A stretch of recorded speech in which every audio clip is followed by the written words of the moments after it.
너무나 정답은 뻔하다. 네, 여러분 반갑습니다. 비트캐쳐입니다. 전반적인 시장 분위기가 트럼프의 관세 영향이 본격화되면서 4월에 미국의 소비자 신뢰 지수가 5년 만에 최저치를 찍었습니다. 실제 데이터를 한번 체크를 해보면 컨퍼런스 보드의 소비자 신뢰 지수 같은 경우에 이런 식으로 급격하게 하락하면서 마치 코로나 당시와 비슷한 수준으로 지금 민간 심리가 위축됐다라고 볼 수 있고, 그리고 추가적으로 소비자 기대 지수 같은 경우는 오히려 코로나 당시를 더욱더 하회하면서 그만큼 지금 시장이 트럼프에 의해서 공포에 질려 있다라고 해석할 수 있습니다. 하지만 그럼에도 불구하고 비트코인은 계속 94K 후반부터 95K 구간을 강력하게 지탱해주면서 강력한 모습을 보여주고 있고, 그리고 나스닥 선물 같은 경우도 확실히 쌍바닥의 넥라인을 돌파하면서 강력한 모습을 보여주고 있다. 즉 이런 소프트 데이터들 같은 경우는 엄청난 공포와 위기 이런 분위기를 알려주고 있지만, 실제적으로 언제나 돌이켜보면 이렇게 공포 심리가 극에 달았을 때는 언제나 굉장히 큰 기회였다라는 거. 2008년 금융위기 코로나 당시 때도 시장이 끝나고 이대로 폭락할 것만 같았지만 이때 용기를 낸 사람들은 어마어마한 큰 상승을 먹었다라는 거. 지금도 그때만큼 좋은 기회의 시기를 우리가 지나고 있을 수도 있다라고 해석할 수 있습니다. 그리고 크립토 개별 시장의 규제 흐름 또한 미국의 전 하원 금융위원장이었던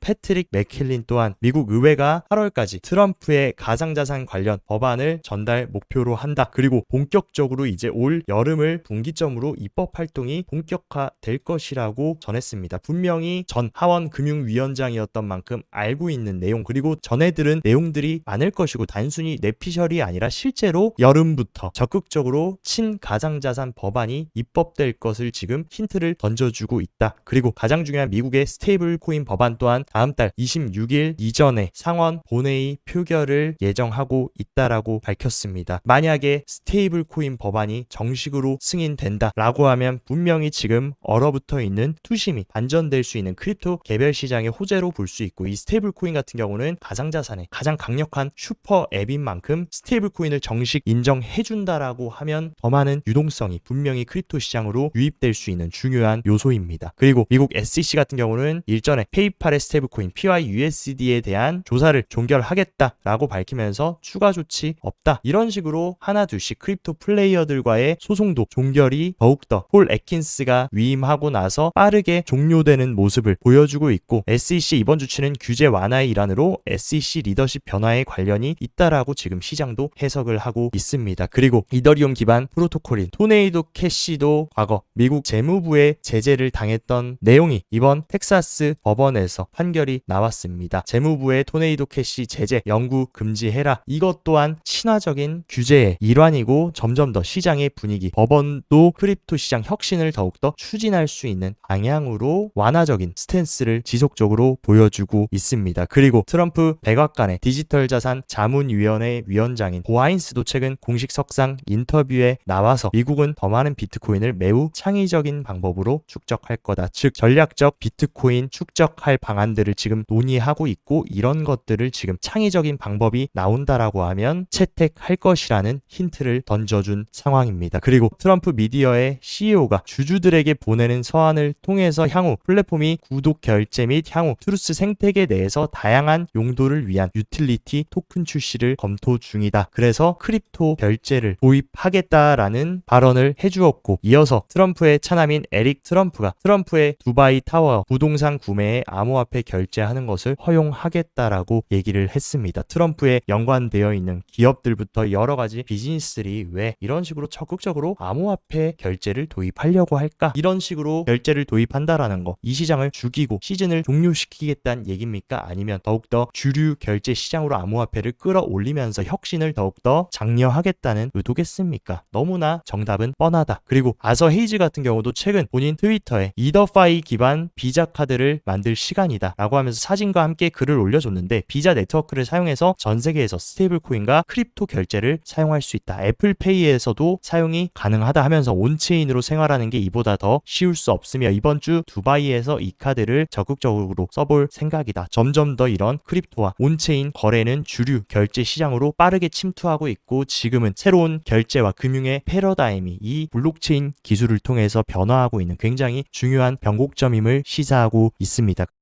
아서이즈는 최근 두바이 토큰 2049 연설에 나와서 불확실성은 곧 기회고 공격적으로 우리가 매수가 필요한 시점에 왔다 하면서 과거의 금융 시스템 변화와 유사한 현재 상황이 지금 비트코인 투자에 유리해지고 있다. 비트코인은 지금 어떤 상황입니까? 관세로 인해서 전 세계가 지금 혼란에 빠졌고 지정학적인 불확실성 그리고 달러에 대한 신뢰가 위축되면서 디지털 금으로 떠오르고 있고 과거에도 이러한 큰 금융시장의 위기나 변화가 왔을 때 비트코인이 위기에 강한 자산으로 떠올랐던 만큼 지금의 그런 여러 가지 매크로의 분위기와 금융시장의 분위기가 지금 비트코인에 유리하게 흘러가고 있다. 그렇기 때문에 지금이 기회다라는 것을 지속적으로 주장하고 있습니다. 그리고 유럽의 금융 허브인 영국 또한 미국과 함께 암호화폐 도입 확대를 위한 협력을 강화하겠다라고 밝혔고 추가적으로 레이첼 리브스 영국 재무장관이 암호화폐 자산에 대한 포괄적인 규제 체제를 계획하고 있다. 추가적으로 해당 자산군의 책임 있는 도입을 확대하기 위해 미국과 협력할 계획이다. 책임 있는 도입이란 무엇이겠습니까? 주류 자산으로 정식 편입시키기 위해서 투자자를 보호하고 더욱 명확한 규제의 틀을 형성해서 혁신을 돕겠다라는 의미라고 우리가 해석할 수 있습니다. 그리고 베이징 또한 블록체인 산업에 2년 동안 집중 투자하겠다라고 하면서 도시 인프라 통합을 추진하겠다라고 밝혔고 디지털 자산 가치를 극대화하는데 초점을 맞추는 대규모 개발 계획입니다. 그래서 해당 프로젝트는 베이징시 과학기술위원회, 중간춘관리위원회, 사이버공간관리국, 정부 서비스 및 데이터국, 경제정보국, 상무국 등 6개 기관이 공동으로 초당적으로 이런 것들을 실행해가지고 2027년까지 이어지겠다. 어쨌든 중국이 이런 식으로 적극적으로 블록체인 산업에 집중 투자를 하겠다라는 거 결국에 비트코인에겐 호재가 될 수밖에 없고 분명히 지금 중국은 이런 트럼프의 무지막지한 관세 전쟁에 대비하기 위해서 국가적 차원에서 금뿐만이 아니라 비트코인을 축적하는 것을 논의 중일 수 있다라고 생각합니다. 그리고 엘살바도르 또한 IMF와 합의했는데도 불구하고 비트코인을 지속적으로 매입한다. 부켈레가 지금 비트코인 확보에 대한 의지가 더욱더 강력해지고 있고 과거 IMF와 비트코인 매수 중단을 포함한 대출 조건을 합의했는데도 지금 꾸준히 매입하고 있다라는 거. 비트코인이 매우 중요한 현상이라고 엘살바도르는 생각하고 있는 것 같습니다. 그리고 브라질의 대형 은행인 이타우 은행 또한 비트코인을 전략적 준비금으로 축적하는 데 중점을 둔 회사 오란제를 설립하기 위해서 무려 2억 1천만 달러의 초기 투자를 하겠다. 쉽게 말해서 브라질에도 스트래티지처럼 계속해서 자금 조달해서 비트코인 축적하고 비트코인을 바탕으로 금융 서비스를 제공하려는 회사를 지금 설립하려고 하고 있습니다. 그리고 메타플래닛에 이어서 일본의 상장사 ANAP 홀딩스 같은 경우도 비트코인을 35개 매수하면서 일본 내에서도 상장사들이 비트코인을 준비금으로 채택하는 이러한 움직임이 점점 가속화되고 있고 전 세계 기업들 하나 둘씩 비트코인을 준비금으로 채택하는 것이 유행이 되고 있다. 이런 흐름이 가속화된다라고 하면 당연히 수요를 더욱더 자극할 수밖에 없는 요소라고 생각합니다. 그리고 USDC 미국발 스테이블코인 발행사 서클 또한 아부다비 금융당국의 예비 승인을 받았고 본격적으로 지금 진출을 본격화하겠다라고 밝히면서 중동까지 미국발 스테이블코인을 확장시키고 점유율을 가져가려는 그러한 움직임을 볼 수 있습니다. 그리고 항상 명심해야 되는 건 서클의 배후에는 누가 있습니까? 핵심 백커인 세계 1위 운용사 블랙록과 3위 운용사 피델리티가 그들 뒤에 있다라는 거. 왜 이런 식으로 적극적인 전 세계 스테이블코인 확장을 가져가려고 하는지 여기에도 정답이 있다. 그리고 서클이 발행한 유로 기반 스테이블코인 EURC 또한 적극적으로 지금 공급량이 상승하면서 엄청나게 유럽에도 지금 유로화 기반 스테이블코인이 확장이 되고 있는 상황이고 실제로 지금 스테이블코인 시장의 전체 시총을 보면 이런 식으로 계속해서 올타임 하이를 갱신하면서 스테이블코인 시장은 조정도 없이 계속해서 커지고 성장이 가속화되고 있는 상황입니다. 그리고 또 굉장히 큰 메가톤급 소식이 들렸는데 블랙록이 운영하는 1,500억 달러 규모의 머니마켓 펀드를 지금 토큰화하기 위해서 정식으로 신청을 한 상황이다. 블랙록이 얼마나 지금 토큰화에 진심인지 이미 서클의 스테이블코인 USDC에서도 알 수 있고 본인들의 펀드 또한 토큰화 상품으로 변환시키기 위해서 적극적으로 노력을 하고 있다. 세계 1위 운용사이자 최상위 포식자가 이런 움직임을 갖는 데에는 분명한 이유가 있을 것이라고 생각합니다. 하지만 최근 공개된 내용에 따르면 ETF 스토어의 CEO 네이트 제라시가 SEC가 지금 최근 신청됐었던 여러 알트코인 현물 ETF에 대한 결정을 연기하고 있다 하지만 결국에 올해 모두 알트코인 현물 ETF 또한 신청된 것들이 승인될 거고 시간 문제라고 얘기를 해줬습니다. 물론 제가 봤을 때 SEC는 지금 정식으로 신규 위원장이 위임된 지도 얼마 되지 않았고 알트코인 현물 ETF 승인보다 지금 우선적으로 해야 될 일들이 많다. 스테이블 코인이나 아니면 수탁 서비스 그리고 여러 가지 투자자 보호에 대한 이런 가이드라인을 잘 잡아놓고 이런 것들이 완료가 됐을 때 그때 비로소 이더리움을 이을 새로운 메이저 알트코인 ETF도 승인되는 그런 흐름이 올해 펼쳐질 것으로 생각합니다. 그리고 시카고 옵션 거래소인 CBOE 또한 비트코인 지수 선물 거래를 개시하면서 여러 가지 비트코인 파생 상품들을 출시를 하고 있고 CBOE 글로벌 파생 상품 책임자 또한 암호화폐 파생 상품에 대한 고객 수요가 계속 증가함에 따라 유연하게 제공하는 생태계를 구축하는 데 전념하고 있다. 그리고 추가적으로 가상화폐 투자자들의 참여가 점점 더 기관화되면서 이게 핵심 포인트입니다. 효율적이고 안정된 시장에 접근할 수 있는 것이 점점 더 중요해지고 있다. 기관 투자자들이 지금 비트코인과 비트코인 파생 상품에 적극적으로 개입하려는 이러한 수요를 바탕으로 이런 상품들을 출시하고 있다라는 것. 점점 더 개인들의 수요는 떨어지고 개인들은 털려 나가고 있지만 기관과 기업들의 수요는 늘어나고 있다라는 것을 우리가 확인할 수 있다.